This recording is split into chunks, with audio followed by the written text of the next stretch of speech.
Assalamualaikum warahmatullahi wabarakatuh. Akhirnya tanpa kita sadar sibuk urusan dunia, lupa sibuk urusan akhirat. Akhirnya sallallahu alaihi wasallam bersabda, sebaik-baik hamba Allah yang panjang umur, baik amalan. Kemudian Rasulullah tidak menjadikan sakaratul maut alasan tidak memberikan wasiat, malah dia mengambil kesempatan dan dia memberikan wasiat. Kemudian selalu kita bertanya, turunannya apa, kerjaannya apa, uangnya berapa di bank, apakah punya rumah atau tidak. Kalau ada seorang datang melamar anak kita, dia memiliki dua hal, agama bagus, akhlak mulia, serahkan, jangan takut. Maha suci Allah, Maha suci Allah, saya tidak mempunyai ilmu apa-apa, hanya saja apa yang diberikan oleh Allah Subhanahu wa ta'ala. Segala sesuatu yang kita miliki sebenarnya milik Allah, dan Allah titipkan kepada kita. Nanti ada satu saat Allah minta dikembalikan titipannya. Oleh karena itu wajib kita jaga titipan Allah. Jangan nanti kita datang menghadapi Allah hari kiamat menjadi orang yang mengkhianati amanat titipan Allah. Oleh karena itu jangan anda sedih atas kehilangan dan kekurangan sesuatu, karena semuanya dari Allah dan kembali kepada Allah Subhanahu wa ta'ala. La haula wa la quwwata illa billahil aliyyil azim. Jemaah sekalian yang dimuliakan dan diberkati Allah Subhanahu wa ta'ala, demi hari ke hari tambah kita sadar dan tambah kita rasa mengurangi umur kita. Biasanya kalau orang membawa acara keselamatan ulang tahun, wajib ingat satu hal, baguslah panjang umur, baguslah kita mendoakan supaya tetap panjang umur, sehat walafiat. Tapi yang perlu kita sadari ada satu, panjang umur berarti mendekati kematian. Berarti sebenarnya kalau kita fikirkan bukan panjang umur lagi, malah semakin tua makin pendek umur kita. Artinya jarak kita ke mati sudah mendekat. Jarak kita masuk rumah baru kita, kuburan, semakin dekat. Itu yang wajib kita sadari. Oleh karena itu saat kita ingat ulang tahun kita, hari jadi kita, jangan lupa berdoa panjang umur, sehat walafiat, dan dalam taat kepada Allah. Itu yang paling penting, dalam taat kepada Allah Subhanahu wa ta'ala, supaya umur kita itu seberapapun panjangnya terjamin kita istiqamah taat. Karena Rasulullah sallallahu alaihi wasallam bersabda, sebaik-baik hamba Allah yang panjang umur, baik amalan, dan seburuk-buruk hamba Allah yang panjang umur tapi buruk amalan. Jadi Allah Subhanahu wa ta'ala sudah menuzurkan, sudah tidak ada uzur lagi bagi orang yang sudah melebihi 60 tahun. Kata Rasulullah SAW, a'adzarallahu imra'an balagha 60. Tidak ada alasan lagi, tidak ada alasan bodoh agama, tidak ada alasan malas-malasan, tidak ada alasan berbuat dosa maksiat kalau sudah 60 lebih. Nanti di hadapan Allah tidak boleh ada orang berkata, maaf ya Allah saya tidak tahu.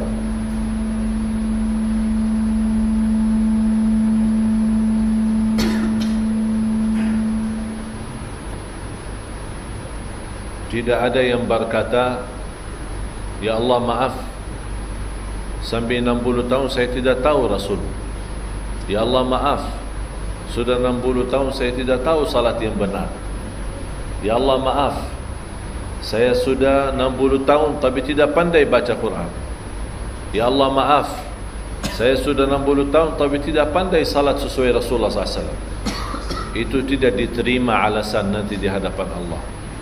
Karena 60 tahun cukup lama untuk kita boleh menjadi pandai terhadap segala sesuatu, apalagi urusan agama.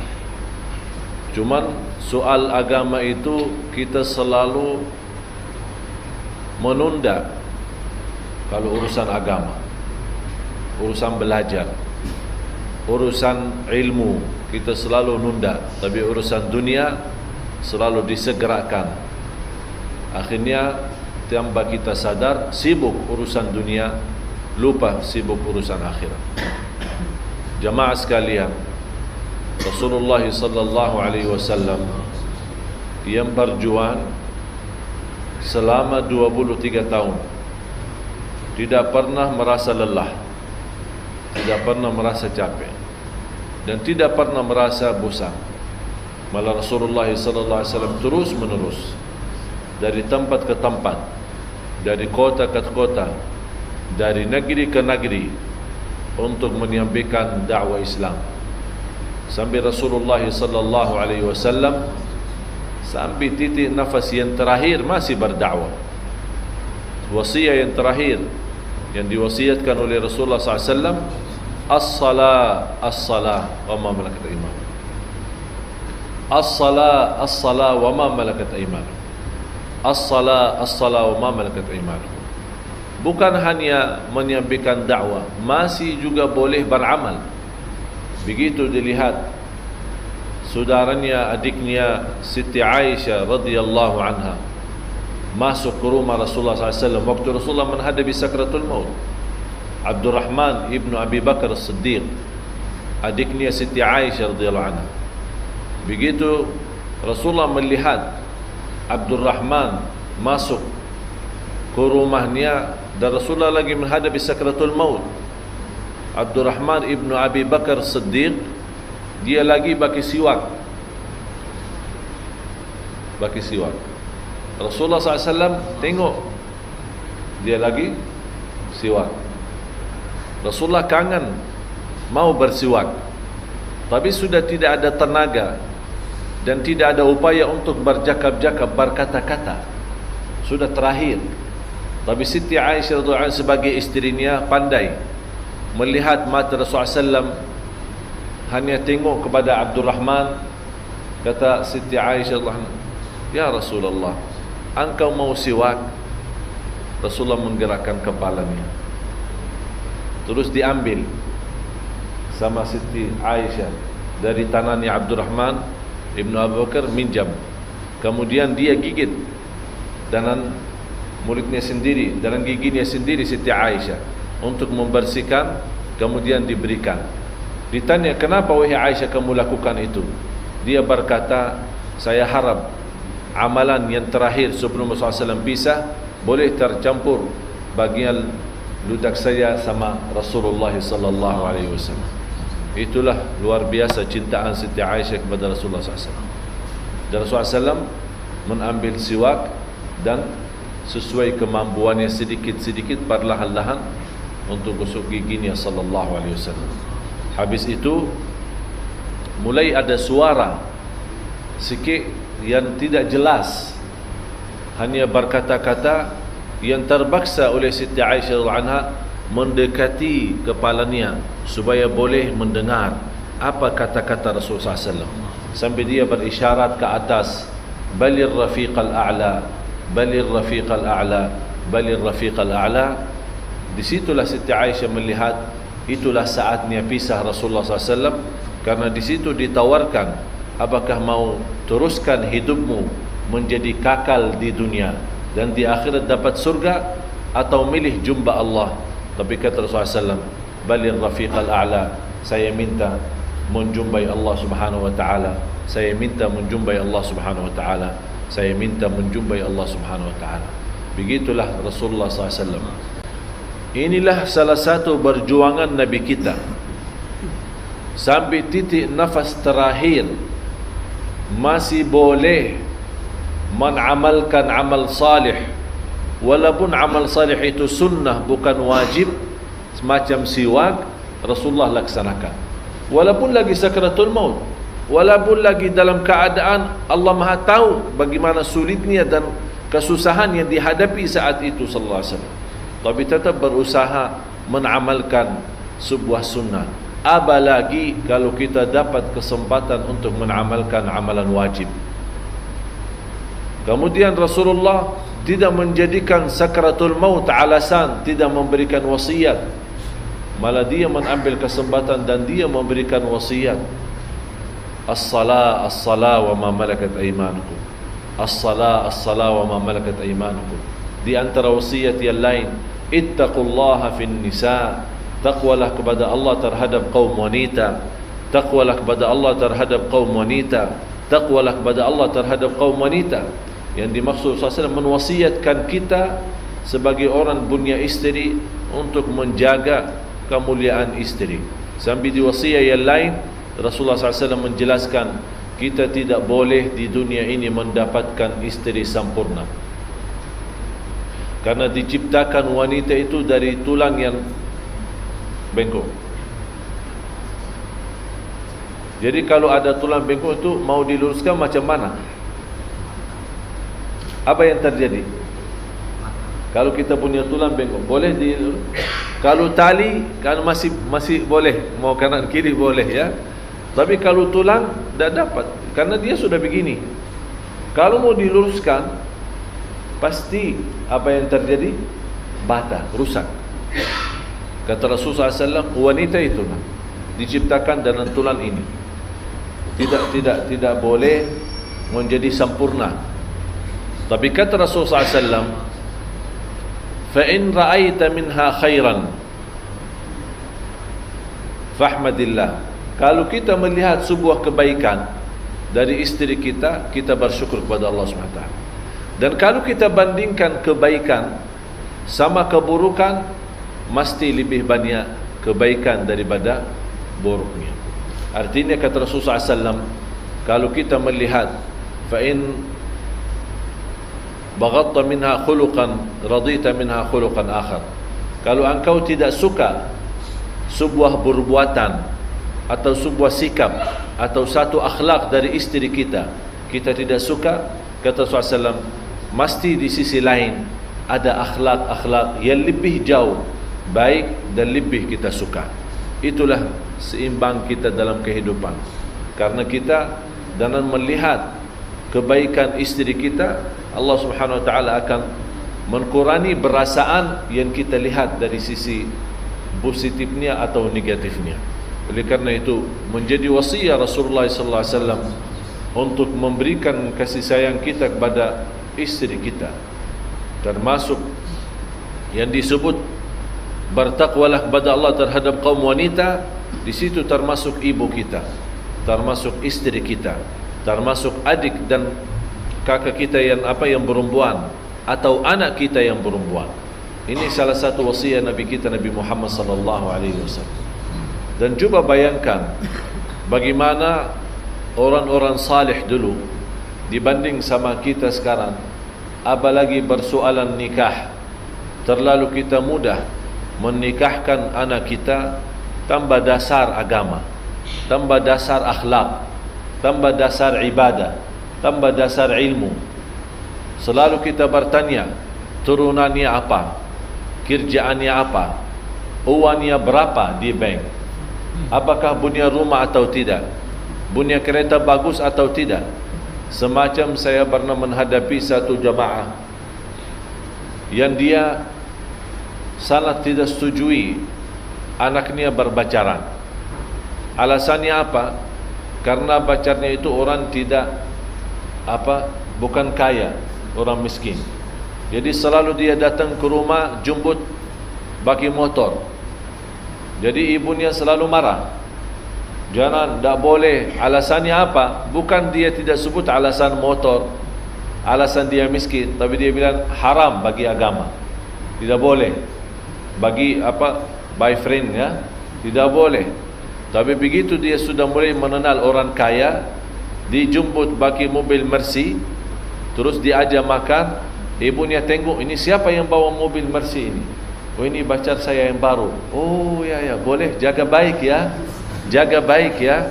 Oh, ini sekarang tidak ada urusan agama haram halal, tidak ada urusan takut kepada Allah, karena dilihat beza sama motor sama kereta yang baru yang bagus.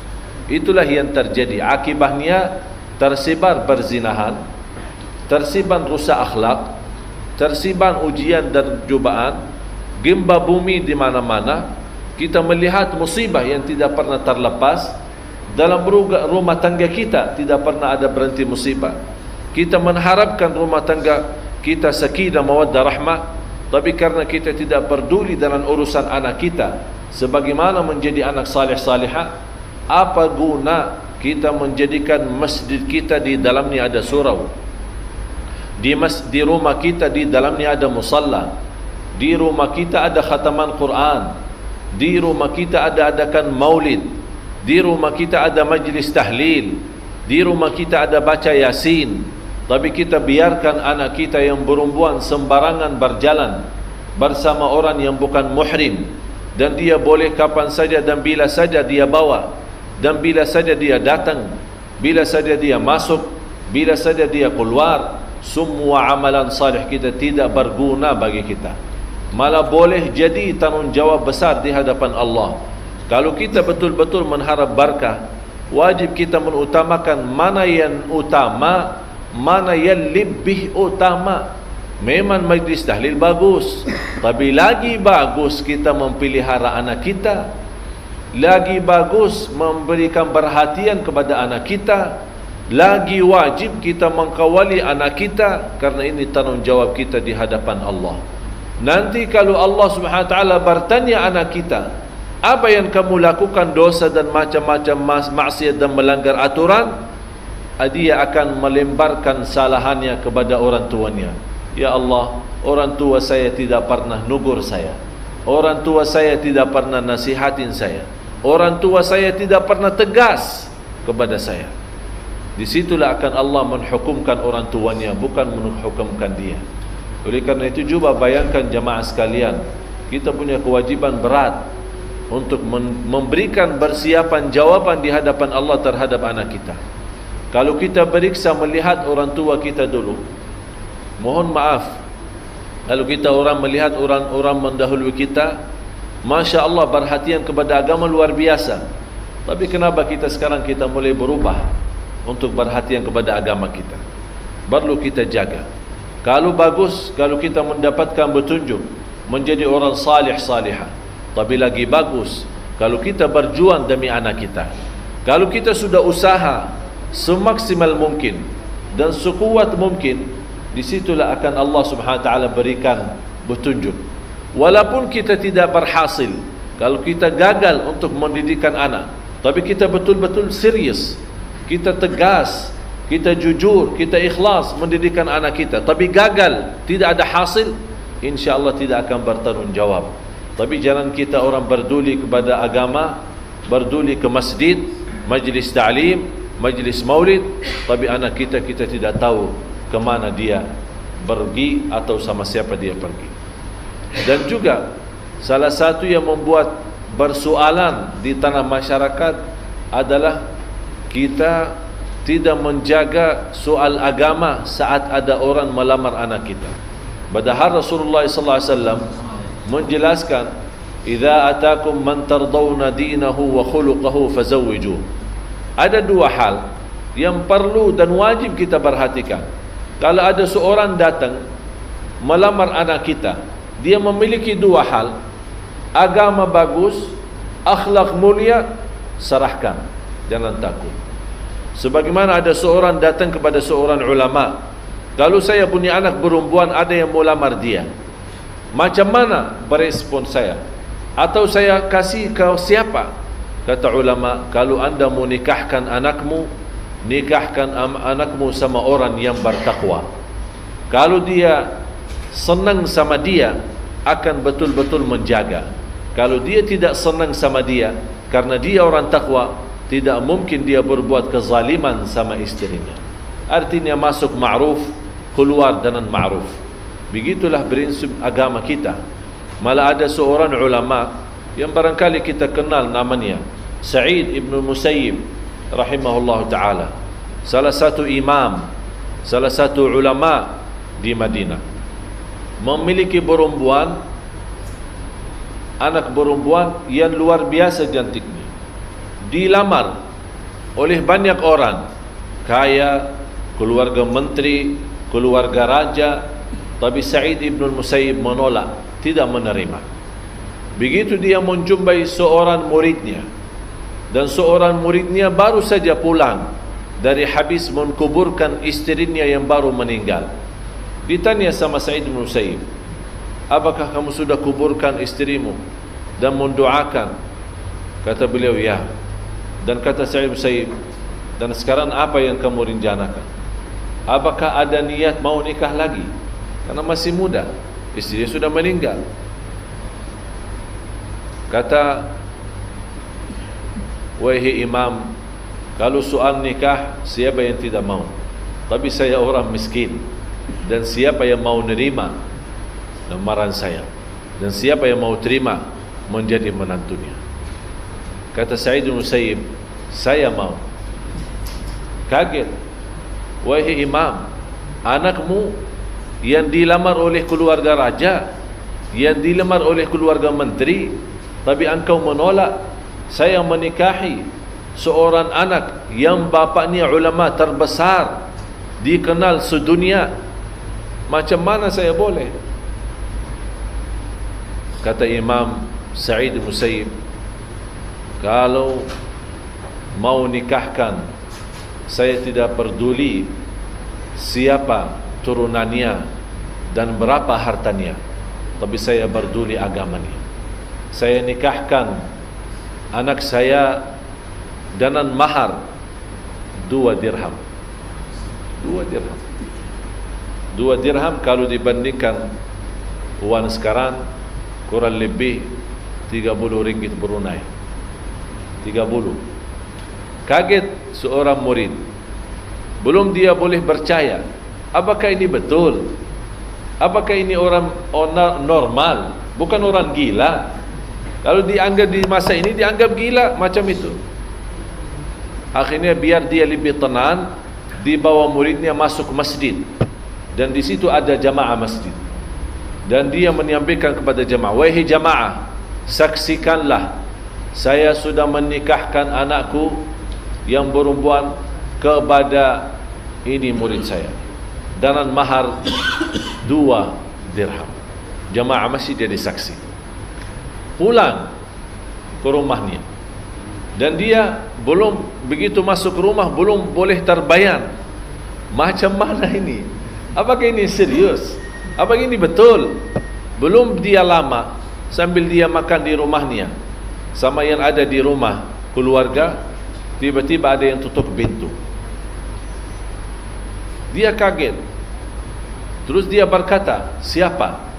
Menjawab yang di belakang pintu, saya Sa'id. Terbayang sama orang yang di dalam rumah itu. Tidak pernah terbayang yang datang itu Sa'id ibn Musayyib. Tapi dia berkata, saya membayangkan semua Sa'id yang ada di dunia, tapi tidak masuk dalam bayangan saya yang datang itu imam sendiri. Sa'id siapa? Sa'id siapa? Begitu dia buka pintu, ternyata yang datang adalah Imam Sa'id ibn Musayyib sendiri. Dan dia berkata, saya sudah nikahkan anakku dengan mahar 2 dirham, dan sudah disaksi oleh jamaah, dan saya tidak mau berdosa di hadapan Allah kalau kamu ninap malam ini tanpa ada istri. Terus di belakangnya ada istrinya, didorong suruh masuk ke rumah suami kamu. Wassalamualaikum warahmatullahi wabarakatuh. Kalau di masa ini macam ini, dicap gila 100%. Dicap gila 100%. Apa yang terjadi? Kata orang itu, begitu saya menerima dan melihat mukanya, saya tidak pernah melihat wanita secantik itu. Dan pernah habis sudah 1 bulan bersama isterinya, dia mau keluar. Ditanya sama istrinya, mau ke mana? Kata suaminya, saya mau belajar ilmu sama Imam Sa'id, sama mertua saya, sama ayahmu. Kata wanita itu, jangan capek, jangan keluar. Semua ilmu ayah saya ada sama saya. Duduk sajalah. Duduk sajalah. Inilah hasil pendidikan. Imam Sa'id Musayyib mendidikkan semua anaknya menjadi ulama. Anaknya lelaki, anaknya perempuan, semua boleh menjadi ulama. Begitu dia nikah, tidak perlu lagi belajar sama mertuanya, cukup belajar sama istrinya. Itu yang kita merasa di masa ini kehilangan di antara umat Islam. Malah saya lihat guru saya di Madinah, salah satu yang membuktikan kemurahan hati dalam soal kawinan dan nikah. Begitu ada seorang melamar, seorang muridnya meminta petunjuk dari gurunya untuk melamarkan seorang yang salihah. Tapi guru saya tahu dan kenal baik ini murid. Tapi dia tahu orang ini miskin, tapi Masya Allah hafal Al-Quran. Ditawarkan sama guru saya, apakah kamu mau nikah dengan anak saya? Langsung kaget itu, hampir mau pingsan. Wahai guruku, masa saya boleh nikah sama anakmu? Ini sesuatu yang istimewa luar biasa. Kata guru saya, aku nikahkan anakku dengan mahar hafalan Al-Quran yang kamu hafal, ajarin dia supaya hafal Quran. Itu maharnya. Masya Allah. Sekarang macam ini, kita melihat orang-orang. Saya punya kawan ada cerita,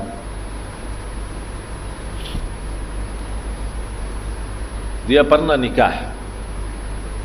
Masih ada budaya-budaya di negeri Arab,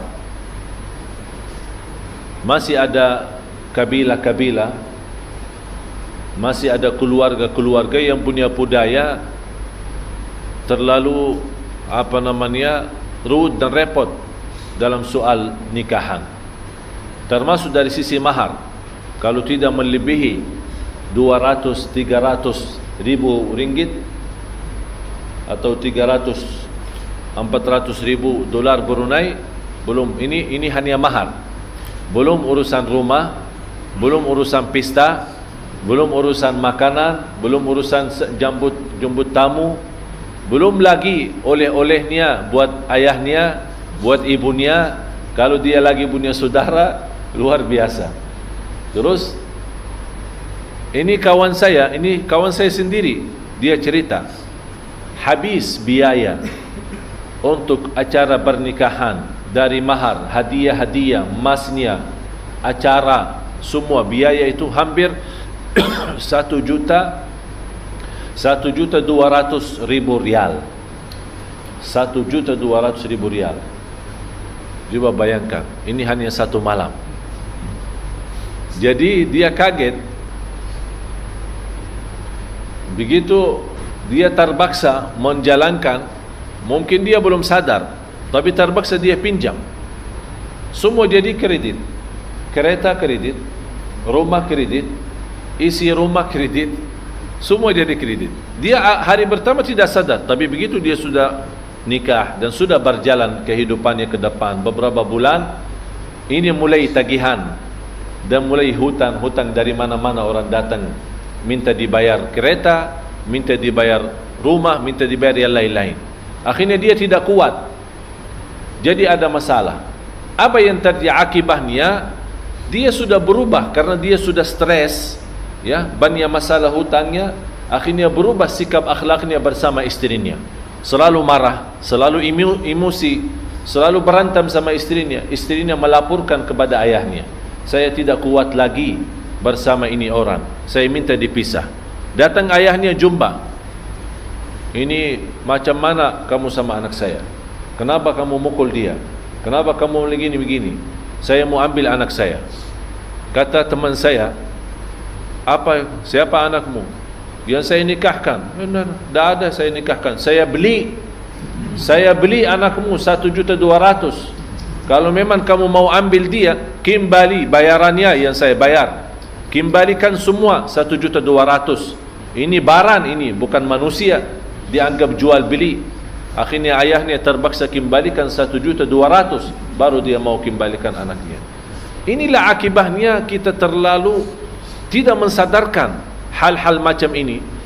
Di awalnya mungkin kita merasa senang, enak, tidak masalah. Tapi lama-lama mengakibatkan banyak musibah dan banyak persoalan di dalam rumah tangga. Mungkin boleh kita tahu, mungkin boleh tidak tahu. Ayah saya sendiri, ada seorang di kota Madinah, termasuk seorang kaya, datang melamar. Karena anak orang tua saya, saudara saya, adik-adik saya yang perempuan itu semuanya Masya Allah hafal Quran. Jadi ada seorang datang mau lamar, tapi orang itu kaya. Dia mau bagi mahar mungkin dalam 1 juta rial. Dia mau bagi rumah bagus. Berapa jumlah dia punya saudara? Saya mau bagi masing-masing 1 kereta.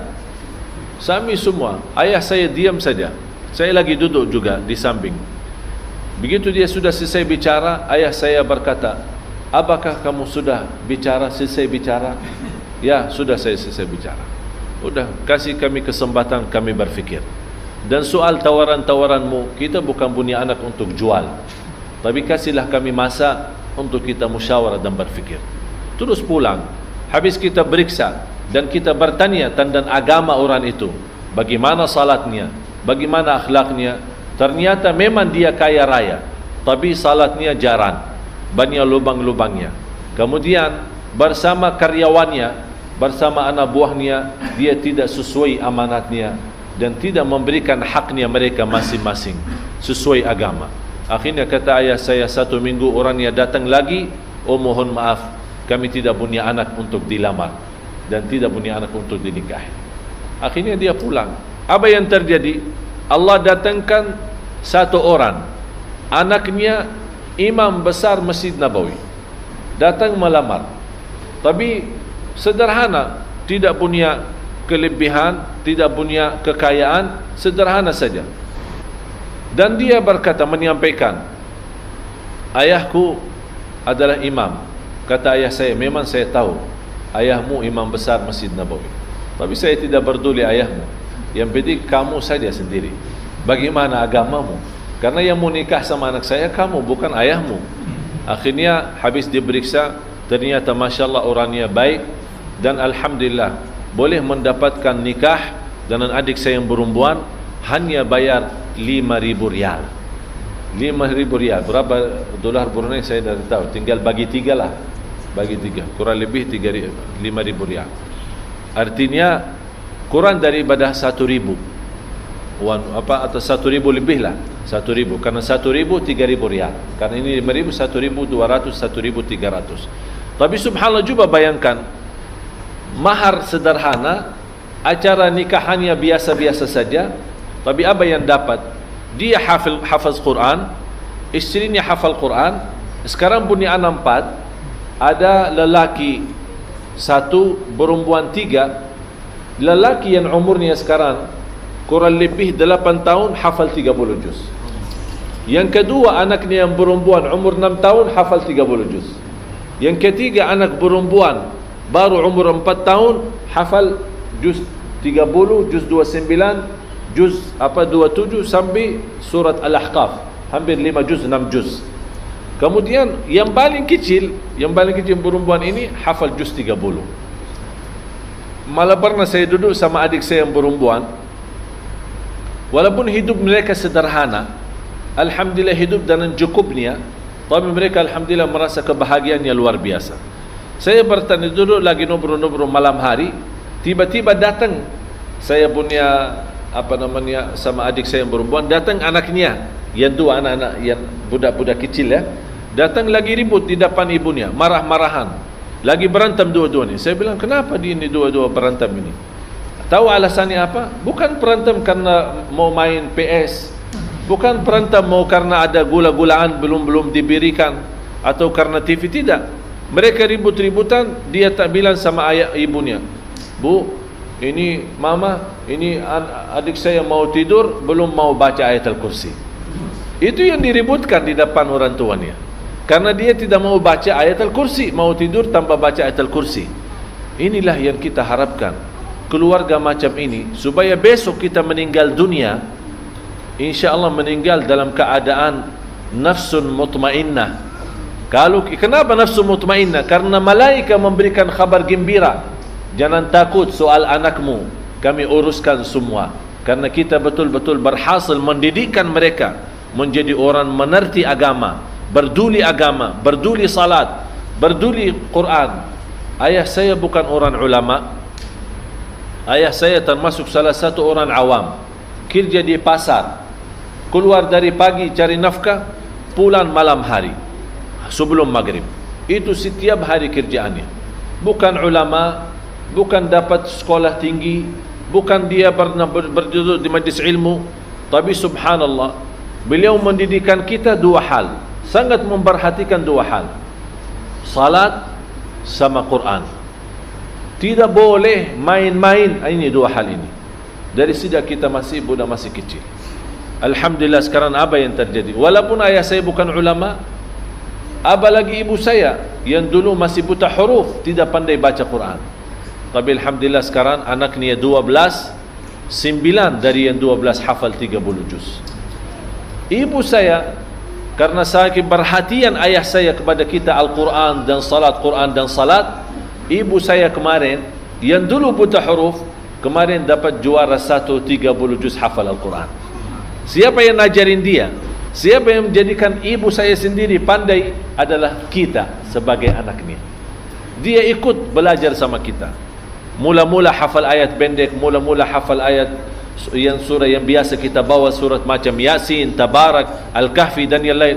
Alhamdulillah kemarin waktu bulan puasa ini, mula-mula tanggal awal bulan puasa, dibuat acara besar wanita-wanita yang sudah usia di atas 50 tahun ikut lomba-lomba Al-Quran di bulan Ramadan di kota Madinah. Itu yang awalnya semua itu wanita-wanita itu semua mula-mula buta huruf, tidak pandai semua.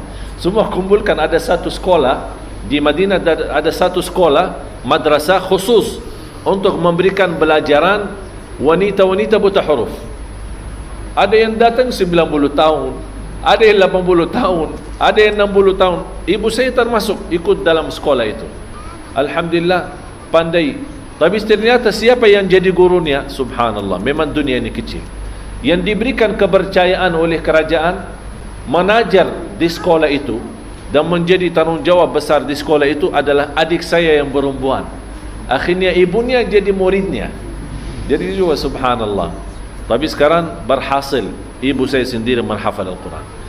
Jamaah sekalian, saya menceritakan hal-hal macam ini bukan saya tunjukkan kebanggaan saya sebagai keluarga Ahlul Quran, tapi saya harap semua yang hadir memiliki keluarga macam ini, atau lebih baik kalau boleh. Saya senang kalau anda memiliki keluarga lebih baik daripada kami sendiri, lebih baik daripada keluarga kita di Madinah. Karena saya senang kalau anda memiliki anak yang hafal Al-Quran. Saya senang kalau anda melihat anakmu sendiri menjadi imam di salah satu masjid di negara Brunei ini. Atau lebih baik lagi dan lebih jauh lagi, anak kita ditugaskan menjadi imam besar di salah satu di UK atau di Amerika atau kemanalah. Sebagaimana kita tugaskan di kota Madinah, kita buat satu lembaga, satu gerakan, orang-orang dari Madinah keluarga. Setiap tahun kita kirimkan 5,000 orang, 5,000 orang jadi imam. Kita kirim ke mana? Ada yang ke Brazil, ada yang ke Argentina, ada yang ke Jepang, ada yang ke China, ada yang ke Korea, ada yang ke Inggris, ada yang ke Amerika. Ke seluruh dunia kita kirim 5,000 semuanya. Pertama kita yang buat lembaga itu, alhamdulillah sekarang sudah diambil oleh kerajaan, dan kerajaan yang urus oleh dana dan biaya dan segala-galanya. Itu yang saya harapkan, dan saya masih berjuang di negara Brunei. Mudah-mudahan ada kebenaran dari majlis agama. Saya harap didoakan. Saya punya tujuan negara ini menjadi insya Allah sebagaimana dijadikan negara zikir, saya selalu berkata negara zikir dan Quran, ditambah Quran, supaya kita boleh menjadikan negara Brunei Al-Quran. Salah satu program kami di Brunei insya-Allah yang sudah mula di Indonesia dan insya-Allah juga akan mula selepas haji di Malaysia, tinggal nunggu kebenaran dari Majlis Agama di Brunei, adalah Brunei Manhafal Al-Quran. Program itu Brunei Mahafal Al-Quran. Saya menghebohkan semua masyarakat, semua keluarga, membantu kita, supir kita, pegawai kita, karyawan kita, kita di rumah semua ikut dalam program ini. Dan kita memula dengan ayat-ayat yang sederhana dulu. Nanti kalau sudah lulus dan sudah bagus, nanti tahun depan boleh tambah lagi. Alhamdulillah di Indonesia sudah 3 kali. Sudah 3 tahun kita lakukan. Setiap tahun 1 kali. Tahun pertama kita mula surah Yasin, Ar-Rahman, Al-Waqi'ah, Tabarak. Ini tahun pertama. Tahun kedua kita mula juz 30. Tahun yang ketiga yang kemarin kita mula juz 30 dan juz 29. Yang terakhir ini, yang terakhir orang daftar ikut lomba itu, orang daftar, jumlah yang daftar 85.000 orang. Jumlah daftar 85.000 orang. Yang paling tua seorang ibu umurnya 98 tahun ikut daftar. Yang paling kecil ikut daftar 2 tahun setengah. 2 tahun setengah masih suka main makan permen ya, tapi hafal juz 30. Cuba lihat dahsyatnya. Saya yakin di sini ada juga semangatnya, ada kelebihan. Anak kita barangkali yang kecil, tapi karena belum sempat, macam ini budak kecil yang masih suka main-main. Ini kan lihat, kan masih main kamera. Karena dia, saya yakin masih ada tenaga yang tersembunyi di dalam hati, yang tersembunyi dalam jiwa. Tapi karena belum kita kasih kesempatan, belum kita bina, belum kita pimpin, akibatnya kita melihat tidak pandai mereka menghafal Al-Quran. Itulah program. Tahu kemarin juara 1, salah satu yang dapat juara 1 dapat kereta baru 2012. Juara 1. Juara 3, juara 2 ada 12 visa haji free, gratis. Juara 3 300 visa umrah. Juara 4 ada lebih dari 500 motor.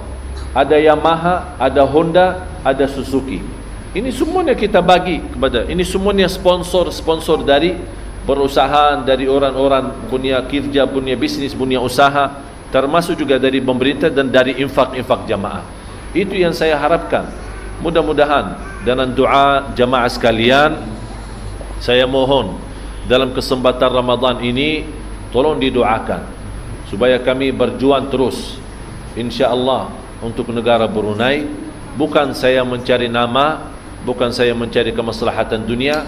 Saya harap kalau program ini boleh jalan, saya yakin Brunei ke depan insya-Allah menjadi baldatun thayyibatun wa rabbun ghafur, ma'mur, aman, berkat.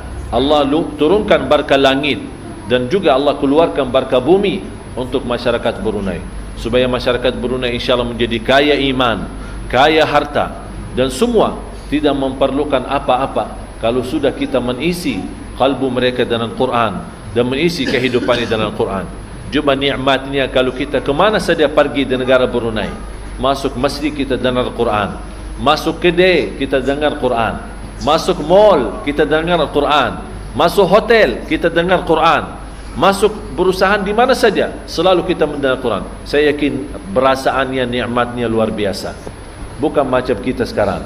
Kita lihat masuk mall musik, masuk kedai orang lagi puasa, yang disimpan di dalam kedai itu lagu-lagu barat dan lagu-lagu Inggris. Ini padahal orang lagi puasa, disebut nama Allah, berzikir, bertasbih. Itu salah. Kita tambah rasa, tambah sadar, amalan kita tak ada berkah. Saya selalu menerima banyak soalan-soalan dari jamaah Brunei. Kenapa susah khusyuk dalam salat? Kenapa tidak nikmat ibadah kita? Kenapa kita tidak nyaman dalam kehidupan kita? Padahal semua ada. Rumah bagus ada, kereta bagus ada, tapi kenapa ada tidak merasa nyaman. Ada apa kekurangan kita? Inilah kekurangannya karena sekitar kita tidak sesuai dalam perjuangan Rasulullah sallallahu alaihi wasallam. Jadi saya mohon jamaah sekalian, kalau anda lagi berdoa, antara azan iqamah doa makbul, saat buka puasa doa makbul, di malam hari doa makbul, lepas salat fardu doa makbul, lepas wudu doa makbul. Saya mohon dengan segala hormat, doakan saya supaya insya-Allah terus istiqamah ke Brunei ini, supaya kita terus sama-sama berjuang, supaya insya-Allah Brunei ini menjadi salah satu negara yang diridai Allah Subhanahu wa taala. Dan kita sangat mensupport, alhamdulillah, ke bawah Duli Sultan sangat memperdulikan bagaimana gerakan Quran, bagaimana gerakan zikir, menjadi negara zikir. Dan kita perlu sama-sama, karena saya yakin kalau keinginan Sultan Brunei Darussalam menjadikan negara zikir, kalau hanya keinginan saja dari beliau tidak akan mencukupi kalau kita tidak sama-sama, kita tidak mensupport, tidak bersatu, kita rapat supaya terwujud cita-cita kita semua. Bukan hanya cita ke bawah Duli Sultan, tapi kita semua punya cita-cita yang sama. Negara ini negara zikir dan negara ini negara Al-Quran. Itulah yang saya yakin insya-Allah Brunei menjadi salah satu negara yang boleh menjadikan Rasulullah senyum lagi.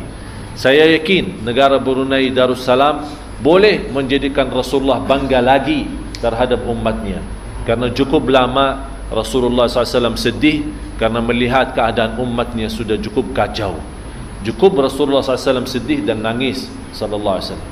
Mudah-mudahan kita boleh bersama-sama, Allah kuatkan lahir batin supaya kita inginkan dan kita wujudkan cita kita bersama dan cita Nabi kita Nabi Muhammad sallallahu alaihi wasallam, agar kita buktikan kita benar-benar cinta Rasulullah, bukan hanya sebatas kata-kata cinta Rasul, tapi kita buktikan dengan amalan kita cinta Rasulullah sallallahu alaihi wasallam. Marilah kita sama-sama berdoa. Bismillahirrahmanirrahim. Alhamdulillahirabbil alamin. Allahumma salli ala sayyidina Muhammad wa ala ali sayyidina Muhammad.